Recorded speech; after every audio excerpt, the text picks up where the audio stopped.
Yes, Okay, Mother. just a minute. I'll just put on to the. Okay, thank you. Hare Krishna. So chapter 16 the summary and इसका chapter 16 का जो नाम है वो है देवी और आसुरी गुण, इनके बारे में है। तो जो पिछला चैप्टर था, जो चैप्टर 15 है, उसमें हमने किसके बारे में पढ़ा था? Any idea? थोड़ा सा भी याद है कि हमने किसके एक एक बहुत बड़ा एक सब्जेक्ट था, उसके बारे से हमने पूरा पढ़ा था, वो क्या था? आसुरी गुण और दैवीय गुण। हाँ, ये तो अब 16th है, जो 15वां, जो इससे पहले वाला जो था, उसमें हमने क्या पढ़ा था? उसमें हमने बरगद के उल्टे पेड़ के बारे में पढ़ा था। और वो ये था कि ये पूरा जो संसार है, भौतिक जगत जो है, वो एक्चुअल स्पिरिचुअल जगत का रिफ्लेक्शन है। वो जो रियल का जो ट्री है वो स्पिरिचुअल जगत में है, और उसका जो रिफ्लेक्शन है वो यहाँ पे भौतिक जगत में है। तो हमने पूरा पढ़ा था कि उसकी उसकी भी ट्रंक है, ब्रांचेस क्या है, वो डिफरेंट डिफरेंट लोक है या योनियों में जो हम जाते हैं अपने कर्म और इच्छा के अनुसार। जो हम ब्रांचेस, कुछ ब्रांचेस ऊपर जा रही है, कुछ नीचे जा रही हैं। तो हम कभी ऊपर की योनि में जाते हैं, कभी हम ऊपर के लोक में जाते हैं, कभी हम नीचे के लोक में आते हैं। फिर क्या था कि वो जैसे जैसे ये ब्रांचेस हैं जा रही है, ब्रांचेस से फिर ट्विग्स मतलब छोटी ब्रांचेस भी निकलती है। तो जहां से निकलती है वो जो जॉइंट है, तो वो जॉइंट क्या है? वो हमारी इंद्रियां हैं। और फिर इंद्रियां जाती है कहाँ के लिए? अपने विषय को, अपने सब्जेक्ट को एंजॉय करने के लिए। तो ब्रांचेस हैं, फिर ये जो जॉइंट है वो इंद्रियां हैं। और फिर इंद्रियां जो ट्विक्स जो जाती हैं वो क्या है? वो इंद्रियां अपने विषय को भोगने के लिए जो जाती है। तो इस तरीके से वो है। फिर ये बरगद के पेड़ में एक सेकेंडरी रूट भी निकल के आती है। ठीक है, तो वो सेकेंडरी रूट क्या है? वो बरगद के पेड़ को और बांधती है। तो वो सेकेंडरी रूट से हम क्या समझते हैं कि हमारी जो आसक्ति है और हमारे जो अवर्जन्स है, जो हमारे अटैचमेंट है और जो हमारे अवर्जन्स है, मतलब कुछ हमें अच्छा लगता है, कुछ हमें अच्छा नहीं लगता है, यही चीजें हमें और बांधती हैं। हमारे इधर आने और जाने का जो सिलसिला है वो जारी रखती है और हमें बांधती हैं। ठीक है। और जो पेड़ है उसकी जो पत्तियां हैं वो क्या है? वो वैदिक हिम्स है। तो यदि कोई अ, ब्राह्मण अगर खाली मंत्रों को रट भी ले, तो क्या वो कंप्लीट अपना काम कर रहा है गति या लिबरेशन पाने के लिए? नहीं। सिर्फ रटना नहीं, वहां पे और भी बहुत, उस पेड़ में बहुत कुछ समझना है। सिर्फ रट कर ही हम उद्धार नहीं पा सकते, बहुत कुछ और भी हमें देखना है। तो ये जो पेड़ है इतना विशाल है, इतना उलझा हुआ है कि इसको समझने की कोशिश तो हम कर ही नहीं सकते। इसको हमें सिर्फ काट करके आगे बढ़ना है। काटना कैसे? ज्ञान और वैराग्य की कुल्हाड़ी से हमें इस वृक्ष को काटना है। सच्चा ज्ञान प्राप्त करना है। और डिटैचमेंट, असल डिटैचमेंट क्या है? कि कर्तव्य तो पूरा करना है पर आसक्ति नहीं रखनी है। ठीक है, एक्सपेक्टेशंस, आसक्ति नहीं रखनी है। और इससे हमें काट करके हमें आगे बढ़ना है। अब ये पूरे पेड़ के बारे में एक चीज नहीं बताई गई थी, उसके फल के बारे में। जो पेड़ में जो फल होता है, तो अच्छा फल भी लगता है और बुरा फल भी लगता है। जो अच्छा फल जो होता है वो देवीय गुण होते हैं। ठीक है, जो देवी गुण होते हैं, जो अच्छी डिवाइन क्वालिटीज होती है, वो अच्छा फल होता है। और जो आसुरी गुण होते हैं वो बुरा फल होता है। ठीक है। तो अब जो देवी गुण जो होते हैं वो हमें भगवान की तरफ लेके जाते हैं, और जो आसुरी गुण होते हैं वो हमें भगवान से विमुख लेकर के चले जाते हैं। ठीक है। तो अब पहले तो इससे इतना ज्यादा प्रॉब्लम नहीं थे कि सतयुग जब था तब क्या था कि ये लोक ही अलग अलग थे। देवलोक, डिवाइन क्वालिटीज, इनका लोक ही अलग था, मतलब प्लैनेट ही अलग था। और जो असुर थे, असुर लोक था, उनका प्लैनेट ही, लोक ही उनका अलग था। तो इतना इतना मिलना जुलना होता नहीं था, तो इतना प्रभाव भी नहीं। उसके बाद में क्या, जब वॉर होती थी तो होती थी, उसके बाद क्या हुआ? त्रेता युग में क्या होने लगे? एक ही प्लैनेट में दोनों आ गए, राम और रावण जैसे। उसके बाद क्या हुआ? द्वापर युग आया। द्वापर युग में तो एक ही फैमिली में दोनों आ गए, असुर क्वालिटीज भी आ गई और देवीय क्वालिटीज भी आ गई, जैसे कि कृष्ण और कंस। उसके बाद क्या हुआ? अब जब कलयुग आया तो एक ही शरीर के अंदर में ये दोनों क्वालिटीज हैं। ये हमारे अंदर दोनों क्वालिटीज, आसुरी गुण भी है और दैवीय गुण भी हैं। अब हमें क्या करना है? कल्टीवेट करना है दैवीय गुण को। हमको मेहनत करनी है, कल्टीवेट करना है दैवीय गुण को, हमको मेहनत करके कल्टीवेट करना है। और वो हम कैसे कल्टीवेट कर सकते हैं? जब हम सत्व गुण में रहते हैं तभी हमें ये बातें अच्छी भी लगती है, वरना हमें ये बातें अच्छी लगती भी नहीं है। तो हमको ये कल्टीवेट करना है। तो रजोगुण में और तमोगुण में क्या प्रॉब्लम है? रजोगुण में ये प्रॉब्लम है कि हम कंफ्यूज होते रहते हैं। हमें पता ही है अच्छा है, पर कंफ्यूज हो जाते हैं तो हम गलत भी कर लेते हैं। ठीक है। और तमोगुण में क्या होता है, तमोगुण में तो कुछ पता ही नहीं होता है, हम अधर्म को ही धर्म मानते हैं। तो क्या हुआ, अभी हम एंजॉय नहीं करेंगे तो फिर हम कब करेंगे? यही तो जवानी के 4 दिन है, 4 दिन में तो एंजॉय करना है, सब कुछ दुनिया देखनी है, खूब मजे करने, खूब हमें सब कुछ करना है, यार दोस्तों के साथ रहना है।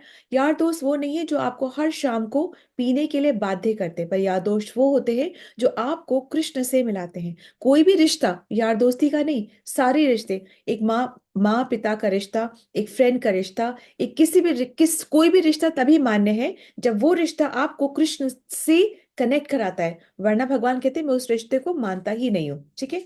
अब हम आते हैं 16th चैप्टर के शुरू में। तो हम शुरू करने से पहले हम ये देख लेते हैं कि 4 आश्रम होते हैं। ठीक है। क्या होता है, ये कुछ नियम होते हैं कि इंसान कोई नियम में रह करके चलेगा तो क्या है, फिर उसको चीजें जल्दी समझ में आती हैं। अगर नियम ही नहीं है, ऐसा हम सोचते हैं कि हम फ्री होना चाहते हैं, नियम नहीं है, जितना हम फ्री होना चाहते हैं उतना हम बंधते हैं। कैसे होता है, एक सिंपल एग्जांपल बहुत हमेशा बोलते हैं कि जैसे अगर हम ट्रैफिक लाइट को क्रॉस करके जा रहे हैं, यदि तो हम ट्रैफिक लाइट के नियम को फॉलो करते हैं और जब रेड लाइट होती है तो रुक जाते हैं, तो हमें फिर कोई पकड़ेगा नहीं। परंतु अगर हम सोचते हैं हम वी आर फ्री, हम तो फ्री हैं, और हम ट्रैफिक लाइट नियम को तोड़ करके आगे चले जाते हैं, तो अगली लाइट पे पहुंचने से पहले ही हमारा चालान होगा, पुलिस हमको पकड़ लेगी। ठीक है। तो जितना हम सोचते हैं हम फ्री, नियम को फॉलो करके हम चलेंगे तो हम फ्री हैं, नहीं चलेंगे तो फिर हम पकड़े जाते हैं। तो यही हर जगह है, इस भौतिक जगत में भी यही नियम है। इस भौतिक जगत की जो जेलर है वो कौन है, वो ये जो दुर्ग है, जो फोर्ट है, उसकी जो जेलर है वो कौन है, वो दुर्गा देवी है। और दुर्गा देवी मेक श्योर कि हम नियम को फॉलो करें। जब तक से हम नियम को फॉलो नहीं करेंगे, हम नहीं समझेंगे जो कृष्ण नियम किसने दिए, कृष्ण ने दिए। वो कहाँ पे दिए, शास्त्र में दिए। जब तक हम उन बातों को नहीं समझेंगे, तब तक दुर्गा देवी जो है हमें पनिश करती रहेंगी, दंड देती ही रहेंगी। ठीक है। अब कोई, अगर हम जेल में जब रहते हैं, तो जेल में अगर हम सोचे कि हमें हमें एसी मिल जाए, कंबल मिल जाए, तो वो हम जेल में रहने की हम सुविधा ढूंढ रहे हैं, बल्कि ये हमारा उद्धार नहीं करने वाला। हमको जेल से बाहर कैसे निकलना है ये सोचना है। ठीक है। इसी प्रकार से इस भौतिक जगत में सुविधा से रहना उतना ही सुविधा जरूरी है जितना कि हमारी भक्ति के लिए बेनिफिशियल है। उससे ज्यादा सुविधा हमारे लिए जरूरत नहीं है, क्योंकि उससे ज्यादा सुविधा जो होती है उसकी कोई लिमिट ही नहीं होती है। ठीक है। अब 4 आश्रम होते हैं, कौन कौन से 4 आश्रम है, ब्रह्मचर्य आश्रम, गृहस्थ आश्रम, वानप्रस्थ और संन्यास आश्रम। ये 4 आश्रम हो गए। किसी न किसी आश्रम में हम सब बैठे हुए हैं। ठीक है। अब 4 वर्ण होते हैं। वर्ण मतलब कि 4 सेक्शंस ऑफ द सोसाइटी होती है। इसमें कोई कास्ट नहीं है, इसमें सेक्शंस ऑफ द सोसाइटी है। ब्राह्मण के घर घर जन्म के भी आप वैश्य या शूद्र बन सकते हैं। मतलब आप ब्राह्मण के घर जन्म के भी आप नौकरी कर सकते हैं, जो नौकरी कर रहे हैं, जो सैलरी ले रहे हैं, उनको शूद्र कहते हैं। तो 4 वर्ण होते हैं। 4 वर्ण कौन से होते हैं, ब्राह्मण, क्षत्रिय, वैश्य और शूद्र। ठीक है। अब सबके लिए कुछ ना कुछ नियम है। वो नियम उसके लिए तो जरूरी है ही, परंतु दूसरों को भी इसकी समझ रखनी चाहिए। जैसे कि जो सन्यास आश्रम है, उनको चाहिए कि वो अभयम हो। अभय मतलब कि फियरलेस हो। फियरलेस हम तभी होते हैं जब हम कृष्ण पे डिपेंडेंट होते हैं, तब हम फियरलेस होते हैं। उसको पता है कि हमारा रक्षक भी कृष्ण है, हमारा पालक भी कृष्ण है। ये सन्यास की ये, अब ऐसा नहीं कि दूसरों को नहीं बिलीव करना, नहीं करना है, पर सन्यास को तो जरूरी जरूरी ही करना है। सन्यास आश्रम में जो है जरूरी करना है। सेकंड क्या है, सत्व संशुद्धि, मतलब सेल्फ प्योरिफिकेशन, अपनी प्योरिफिकेशन पे जरूर से काम करना है। ठीक है। ये सबको भी करना है, पर इनको तो जरूर जरूर करना है। थर्ड क्या है, ज्ञान योग। ज्ञान योग मतलब अध्यात्म का ज्ञान। ऐसे डिग्रीज नहीं, अध्यात्म का मतलब अपने आत्मा का अध्ययन करना, ये संपूर्ण कंप्लीट ज्ञान है। अब जो सन्यास आश्रम में जो रहते हैं, वो एक्चुअली गृहस्थ आश्रम के या दूसरों के घर जाके भिक्षा मांगते हैं। ये पहले ऐसे होता था। तो भिक्षा मांगने का जो संकल्प होता था या जो पर्पस होता था, वो ये होता था कि सन्यास में जो है वो गृहस्थों के घर जाएंगे, और जा करके भिक्षा मांगना तो एक बहाना है, वो कुछ ज्ञान की चर्चा करेंगे। और वो उनके घर तक सिर्फ तभी तक रुक सकते हैं जितना टाइम एक गाय को का दूध निकालने में लगता है, बस उतना ही टाइम सन्यासियों को किसी गृहस्थ के घर रुकना चाहिए। ठीक है। और भिक्षा मांगने का मेन पर्पस ये होता है कि वो कुछ बातें कर सके और गृहस्थों को वो थोड़ा सा ज्ञान प्रदान कर सके। ठीक है। अब गृहस्थों का क्या वो होता है, नियम होता है, या क्या उनको करना चाहिए, वो ये होता है कि उनको दान जरूर जरूर जरूर देना है। जो भी वो कमा रहे हैं, उनको ये नहीं कि हाँ वो गृहस्थ आश्रम में है और हम सब छोड़ करके हम हिमालय चले गए, नहीं, ऐसा नहीं कर सकते। उनको चाहिए कि वो पहले कमाए। जब आपके पास होगा ही नहीं तो आप दान क्या दोगे? ठीक है। तो उनको चाहिए कि वो कमाए सुकृति से, मतलब सुकृति की कमाई वो करे। वो कमाए, पहली बात, नंबर वन।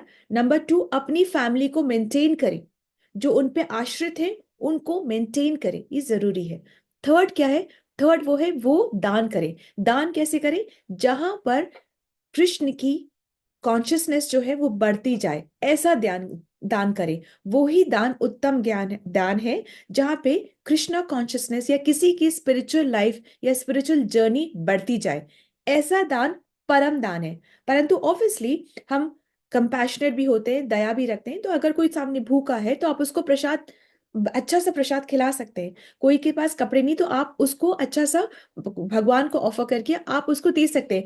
कंपैशन रखना है, परंतु उसी में ही नहीं रम जाना है कि हमने, आप कितना खाना किसको कितना कब तक खिला सकते हो आप बताओ?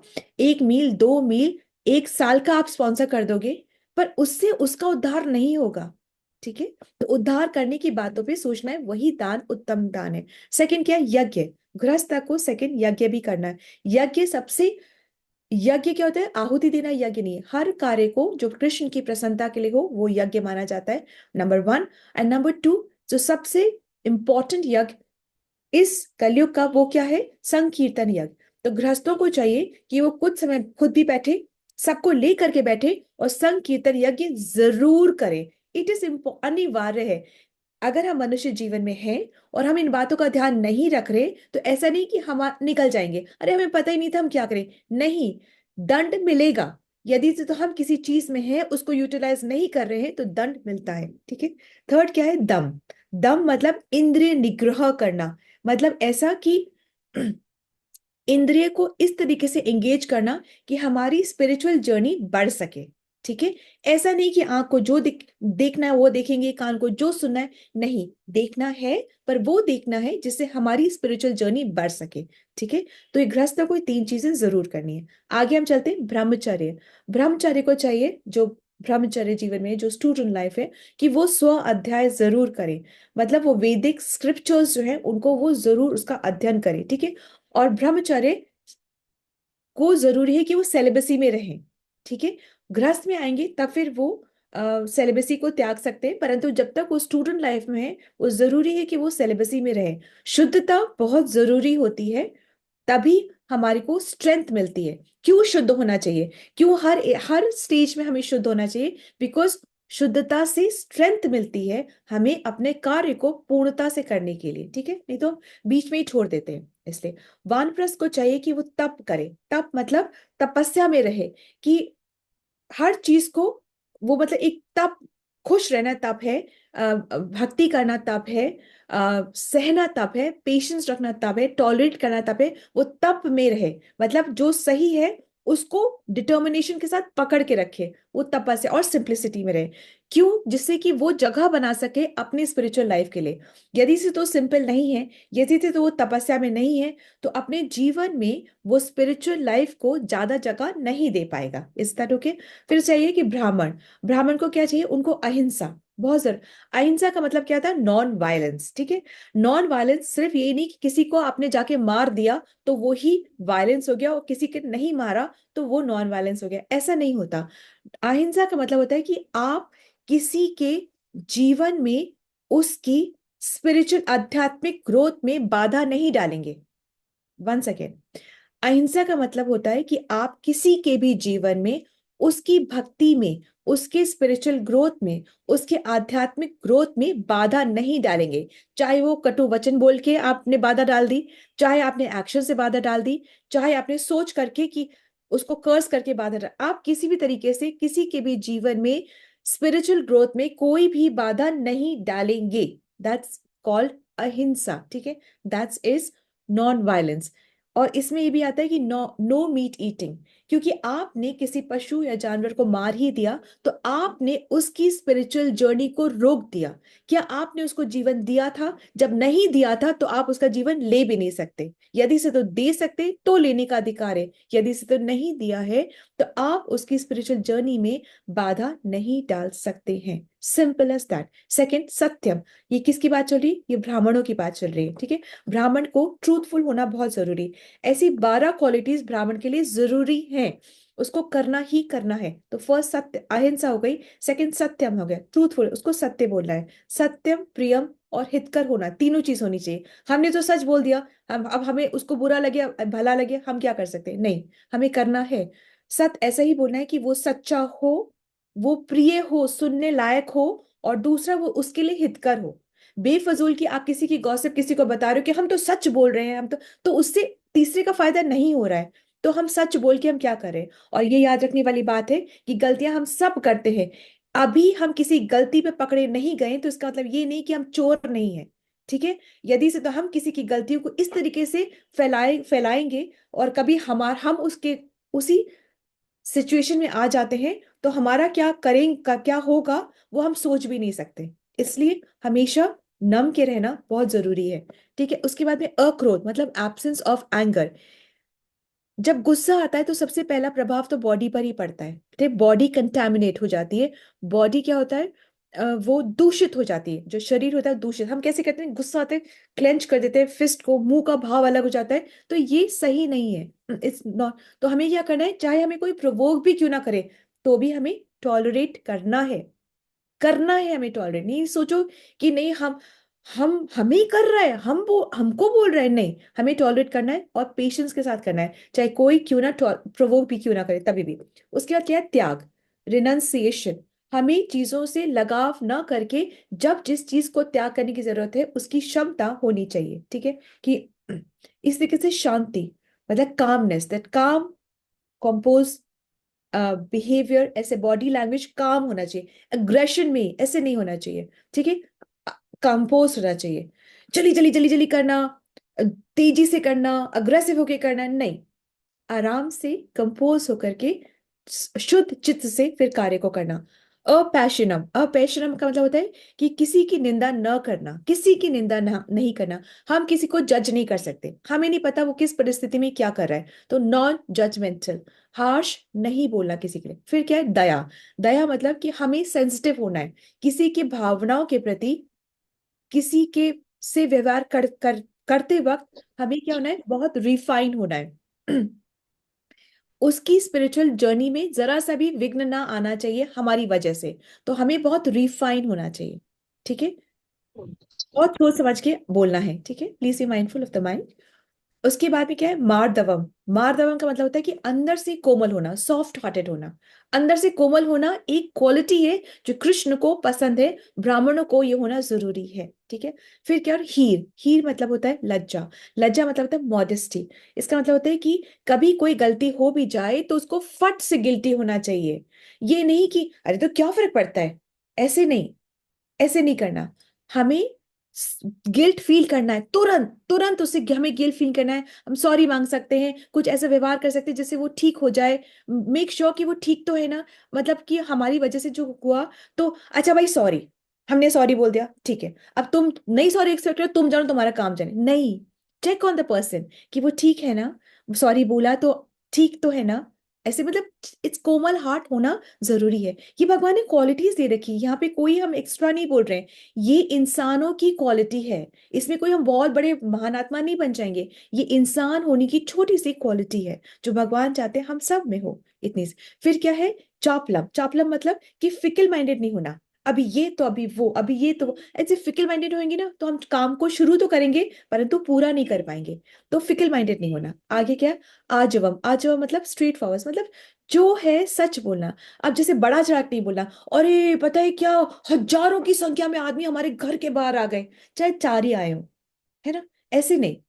बड़ा चढ़ा के नहीं बोलना। जैसा है ना उस इसमें कोई हम सोचेंगे हम स्टोरी टेलिंग कर रहे हैं, हम बड़ा मजा बांध रहे हैं, हमारी बातों में तो रौनक आ रही है, तो हम ऐसा बड़ा चढ़ा के बोलेंगे, अरे आपको पता है ऐसा झुंड आ गया और फिर मैंने उनको ऐसे बोला। दो ही लोग आए होंगे, तो जैसा है वैसा ही बोलना, उसी लेवल पे बोलना, ठीक है। आगे क्या है?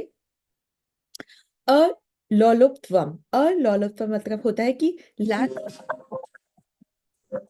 सॉरी, इसका मतलब होता है लैक ऑफ कवर्टनेस, मतलब showing desire to possess something which does not belong to us. इसका मतलब ये होता है कि हमें जो चीज हमारी नहीं है उसको पाने की इच्छा करना, ठीक है। That is very very bad. अलोलुप्त्वम होता है इसका मतलब। आगे क्या है? फिर शत्रुओं की क्वालिटी क्या होती है?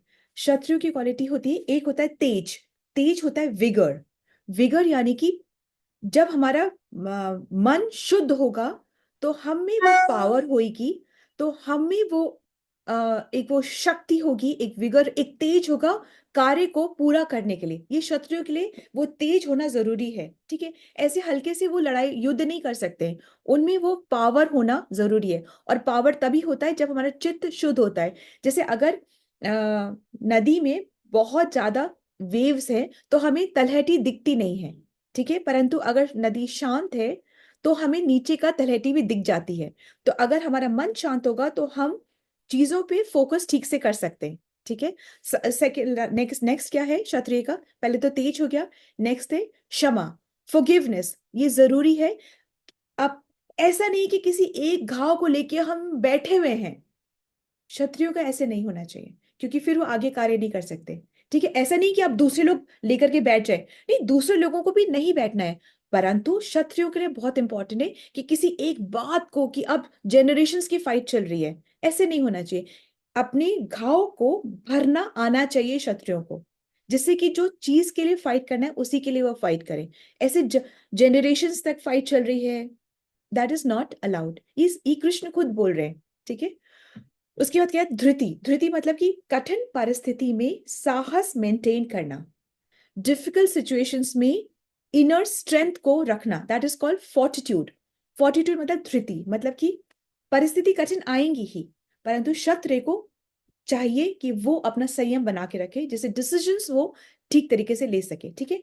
अब वैश्य जो ट्रेडर्स होते हैं, ठीक है, जो बिजनेसमैन होते हैं, वो लोग का क्या मतलब क्या होना चाहिए? उन लोगों का दो चीजें बहुत जरूरी है। एक होता है शौचम। शौचम मतलब होता है क्लेनिनेस।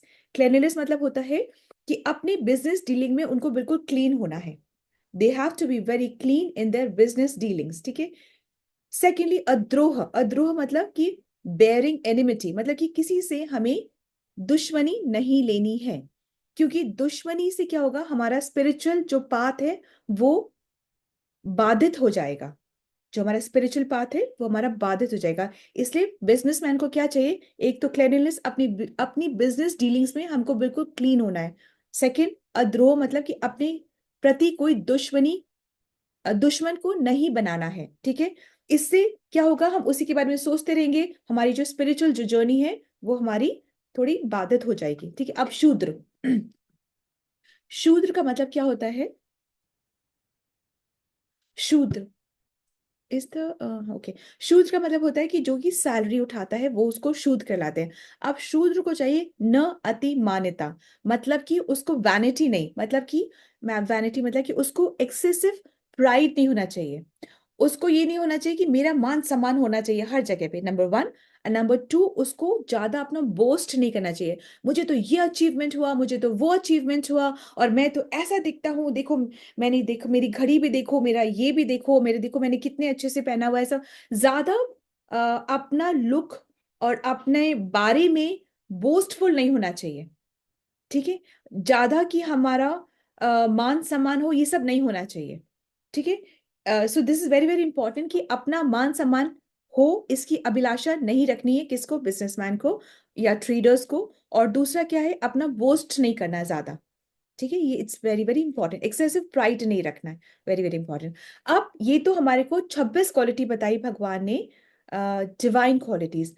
अब 6 क्वालिटी वो आसुरी क्वालिटी में बताते हैं। इसका ये कतई मतलब नहीं कि आसुरी यही 6 क्वालिटीज हैं, नहीं, वो जो 26 का उल्टा है वो भी आसुरी में आएगा, और प्लस ये 6 और है। तो जो 6 और है वो सबसे फर्स्ट है दम। दम मतलब हिपोक्रेसी। हिपोक्रेसी मतलब कि नाटक करना, मतलब कुछ चीज है नहीं पर उसके होने का नाटक करना, ठीक है। सेकंड क्या है? दर्प।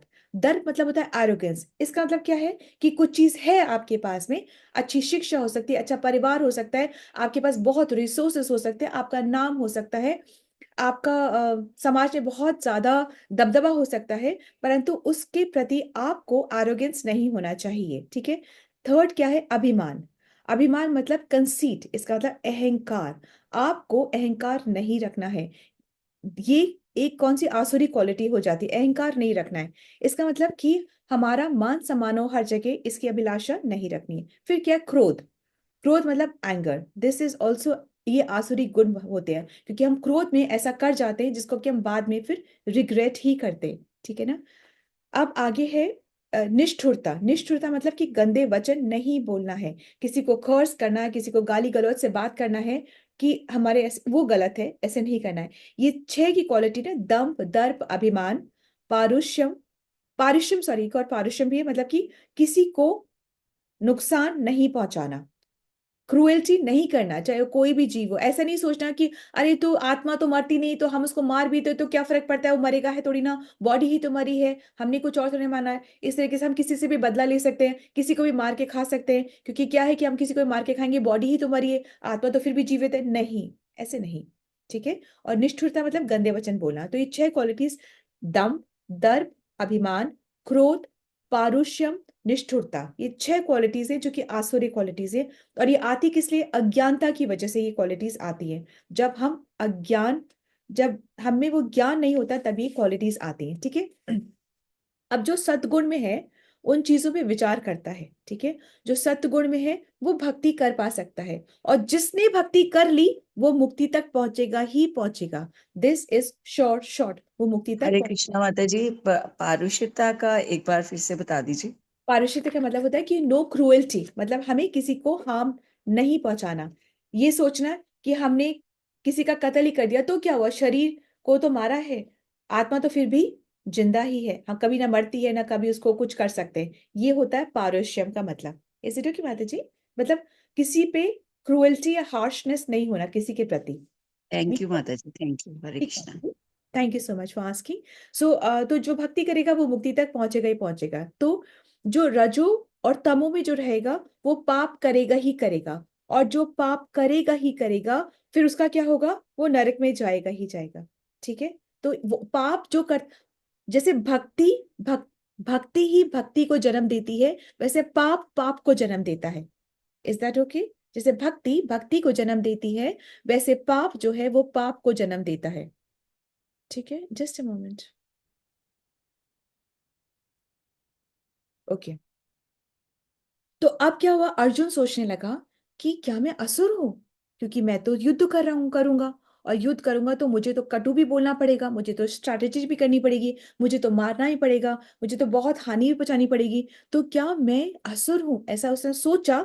तो सोचते ही कृष्ण ने बोला कि नहीं, तुम असुर नहीं हो। तुम क्या हो? तुम तो देवी संपदा के साथ, मतलब देवी क्वालिटीज के साथ ही, देवीय क्वालिटीज के साथ ही तुम जन्मे हो। अर्जुन कौन है? अर्जुन एक्चुअली में इंद्र के पुत्र हैं। ठीक है। अर्जुन कौन है? अर्जुन एक्चुअली में यूं तो क्षत्रिय हैं, पर वो अंदर से वैष्णव हैं। तो इसी वजह से, वैष्णव होने की वजह से वो इतने कंपैशनेट भी हैं, वो दयालु भी हैं, वो दूसरे के बारे में सोच भी रहे हैं, वो अपने कर्म का कॉन्सिक्वेंसेस के बारे में भी सोच रहे हैं कि ऐसा करूंगा तो कैसा होगा। और क्योंकि वो ऐसा सोच रहे हैं, क्योंकि वो भक्त है, क्योंकि वो वैष्णव है, क्योंकि वो कंपैशनेट है, क्योंकि उनमें क्वालिटीज है, इसलिए कृष्ण उनके साथ है। जो ये सब कर रहा है कृष्ण उनके साथ है। तो जब हम सोचते हैं किसी के बारे में तो कृष्ण आपके साथ खड़े होकर के सोचते हैं। जब हम किसी के लिए प्रेयर करते हैं तो कृष्ण हमारे साथ खड़े होकर के सुनते हैं। ये बहुत सुंदर बात है। ठीक है। आई गॉट टू नो, कल माता जी ने बहुत सुंदर कहानी सुनाई थी और वो बहुत अच्छी थी। थैंक यू सो मच माता जी for such prompt consciousness. Thank you माता जी। सो क्षत्रिय का जो गुण होता है वो क्या होता है? युद्ध करना। यदि से वो युद्ध नहीं करेगा, अपने कर्तव्य का पालन नहीं करेगा, तो उसके लिए वो हानिकारक बन जाता है। तो क्षत्रिय को युद्ध करना उसका धर्म बन जाता है। ठीक है। सो अब हर कार्य में कुछ ना कुछ दोष जरूर होता है। हम जो भी, हम बिजनेस करें, पैसे कमा रहे, दोष होगा। हम जो भी करें हम उसमें दोष होगा, युद्ध हो रहा है दोष होगा, कुछ भी हो रहा है सब में दोष होता है। परंतु वो कार्य अगर कृष्ण की प्रसन्नता के लिए हो रहा है तो उसमें से वो कर्म हट जाता है। लकड़ी भी जलती है तो उसमें से धुआं निकलता है, पर यदि वो हवन की लकड़ी होती है तो धुआं उसका उसका जो होता है, वो उसका जो कर्म होता है वो हट जाता है। फिर फिर क्या होता है, फिर वो उसका अच्छा कर्म बन जाता है। ठीक है, सो अब आसुरी व्यक्ति जो होता है वो क्यों नहीं जान पाता कि राइट हमारे लिए क्या है, वो क्यों नहीं जान पाता कि मेरे उद्धार का तरीका क्या है, कैसे मेरा उद्धार होगा, वो क्यों नहीं जान पाता है? क्योंकि वो शास्त्र नहीं पढ़ता, क्योंकि वो शास्त्र में रुचि नहीं रखता। ठीक है, वो जो करता है उसको वो सही मानता है, बोलता है, सोचता है कि मैं जो कर रहा हूं वो ही सही है। ठीक है, उस पे वो सुनना ही नहीं चाहता, आगे कुछ सुनना नहीं चाहता वो, और वो किसी को हानि पहुंचाते वक्त बिल्कुल भी नहीं सोचता है, वो किसी को हानि पहुंचाते वक्त बिल्कुल भी नहीं सोचता है। ठीक है, और यही नहीं, वो क्या कहता है, वो कहता है कि ये सब कुछ तो प्रकृति ने की वजह से, ये संसार प्रकृति की वजह से, ये सब तो बाय चांस सब कुछ हुआ है। There is nothing which is by chance. वो कहता है कि संसार सच नहीं है, ये एक मिथ्या है, ये एक सपना है। जैसे हम सपने में सोते हैं और सब कुछ देखते हैं, वो सच नहीं होता, वैसे संसार एक सपना है, वो सच नहीं है। बल्कि भक्त क्या कहते हैं कि संसार सच नहीं है, ऐसा नहीं है। संसार जो है भगवान की शक्ति है, और भगवान की हर चीज बहुत बलवान है, बहुत शक्तिशाली है, और बिल्कुल बिल्कुल बिल्कुल सच है। परंतु ये बात जरूर है, ये भौतिक जगत जो है ये टेम्परेरी है। परंतु ऐसा नहीं कि ये झूठ है, ये सच है, पर ये टेम्परेरी है। फिर वो लोग, आसुरी जो गुण के जो लोग होते हैं, वो क्या कहते हैं, वो कहते हैं ये संसार बना कैसे है, ये संसार स्त्री और पुरुष के मेल से ये संसार बन गया। पर ऐसा नहीं है, हम सब जानते हैं कि भक्त जानता है कि वो संसार कैसे, क्यों और किस लिए बना है। फिर वो क्या सोचता है, आसुरी सोचता है ये जो संसार है ये भोगने के लिए बना है, ये सब कुछ जो अच्छा है मैं मेरे पास होना चाहिए, जो भी अच्छा है मेरे पास होना चाहिए, और मैं उसको भोगूंगा। ठीक है, रावण की जो क्वालिटीज होती हैं वैसे वो उसको भोगूंगा। वो ये नहीं जान, उनको क्या लगता है मैं फ्री हूं, मैं जो चाहे वो करूंगा। वो ये नहीं जानते कि फ्री कोई नहीं है, या तो आप कृष्ण से हैं या आप माया से हैं। यदि से तो आप कृष्ण के संग नहीं है तो फिर आप माया के संग नहीं है। माया ने आपको पकड़ करके रखा हुआ है, आप माया के कंट्रोल में हो, आप फ्री बिल्कुल भी नहीं हो। ठीक है, फिर वो बहुत ज्यादा बिजी रहते हैं क्या करने में, बेफजूल की डिस्कवरीज करने में, जो डिस्कवरीज डिस्ट्रक्शन के और करीब लेके जाती है मनुष्य जीव को। यूं कोई एक एक करके मर रहा है, मरना सबको है, यूं कोई एक एक करके मर रहा है, पर ये लोग सोचते हैं मास डिस्ट्रक्शन कैसे हो, न्यूक्लियर वेपन्स का आविष्कार करते हैं। ठीक है, अब इतना ही अगर वो किसी की शुद्धि, चित्त की शुद्धि में या किसी अच्छी चीज में करें तो वो उसमें वो उसको बिलीव नहीं करते, उसे कि नहीं हमें प्रोटेक्शन के लिए ऐसे न्यूक्लियर वेपन्स का होना हमारे लिए बहुत जरूरी है, और वो उसी में ही वो मास डिस्ट्रक्शन के बारे में सोचते रहते हैं। ठीक है, फिर वो भगवान की शरण में ना होकर के अपनी लस्ट की शरण में होते हैं। लस्ट क्या होता है, अपनी इंद्रिय तृप्ति पूरी करने की इच्छा, तीव्र इच्छा। हम हमारे और इच्छाओं को पूरी करेंगे, इसके लिए हम और कमाएंगे, इसके लिए हम और बचाएंगे, इसके लिए हम और होर्डिंग करेंगे, अक्यूमुलेट करेंगे, ऐसे करेंगे। वो इस चीज में वो बिजी रहते हैं। फिर उनकी रुचि कहाँ जाती है, उनकी रुचि जाती है वाइन में, वुमेन में एंड मीट ईटिंग में उनकी रुचि जाती है। ठीक है, तो उसके कहते हैं अब ऐसा करते हैं ना तो वो अपने से ऊपर किसी को नहीं मानते, चाहे फिर वो भगवान भी क्यों ना हो, वो भगवान को भी अपने से ऊपर नहीं मानते। वो क्या बोलते हैं, और फिर जब जब हम किसी को अपने से ऊपर नहीं मानते तो ऑब्वियसली हम उसकी अच्छाई भी नहीं करते, हम उसकी बुराई करना शुरू कर देते हैं। तो फिर ऐसे व्यक्ति रिलीजन की, भगवान की उसमें खोट या त्रुटि निकालते हैं, और फिर उसकी बुराई भी करने का वो एक पाप कर लेते हैं। ठीक है, कृष्ण कहते हैं कि ऐसे व्यक्ति जो आसुरी गुण के जो व्यक्ति होते हैं, जब वो मर जाते हैं तो उनका क्या होता है, वो मुझे तो कभी भी नहीं पा सकते हैं, और वो निम्न लोक में वापस जाते हैं। ठीक है, और फिर क्या होता है, फिर उनको स्टेप बाय स्टेप, या उनको जन्म पे जन्म, जन्म पे जन्म, जन्म पे जन्म, जब युगों युगों तक, सोचो सालों की बात नहीं हो रही, युगों युगों तक वो वेटिंग में रहते हैं, जन्म लेते हैं, और फिर कभी जाकर के उनको मनुष्य जीवन मिलता है। इतना देर पुश हो जाते हैं ये बातें। ठीक है, फिर भगवान ने बताया आगे कि इस हमारे जो नरक के तीन दरवाजे हैं, तीन दरवाजों, कोई भी दरवाजा खोलो आप नरक में ही गिरोगे। तीन दरवाजे हैं, वो तीन दरवाजे क्या है, एक है लस्ट, यानी कि मोह होना, इच्छा होना, अपनी इंद्र तृप्ति करने की इच्छा, मोह होना। सेकंड क्या है, लोभ, ग्रीड। और थर्ड क्या है, एंगर। मतलब जब हमारी इच्छाएं यदि से पूरी हो जाती है तो हमें क्या होता है, लोभ होता है, और यदि से हमारी इच्छाएं पूरी नहीं होती है तो हमें क्या आता है, गुस्सा आता है, फ्रस्ट्रेशन होता है हमारा, तो ये हो जाता है। तो अब भगवान के कुछ नियम हैं, उन नियम को फॉलो करना है। तो कहाँ करना है, कहाँ लिखे हुए भगवान ने नियम? भगवान ये नियम शास्त्र में लिखे हुए हैं। ठीक है, अगर हम शास्त्र माने या हम ना शास्त्र माने, वो नियम बदलने वाले नहीं है। ठीक है, आप शास्त्रों को जानो या न जानो, नियम वही रहेंगे। यदि तो हमें क्या करना है, हमें एक रिस्पॉन्सिबल ह्यूमन बीइंग बनना है। हमें शास्त्रों में दिए गए नियम को जानना है और अपने जीवन को उसी के अकॉर्डिंगली जीना है, अपनी ड्यूटीज को समझना है। जो ड्यूटीज है ना, वो सेल्फ मेड नहीं है, वो आप और हम नहीं बना सकते ड्यूटीज को। ठीक है, ये कॉन्स्टिट्यूशन नहीं है जो बनता है और बिगड़ता है और एड ऑन होता है, नहीं।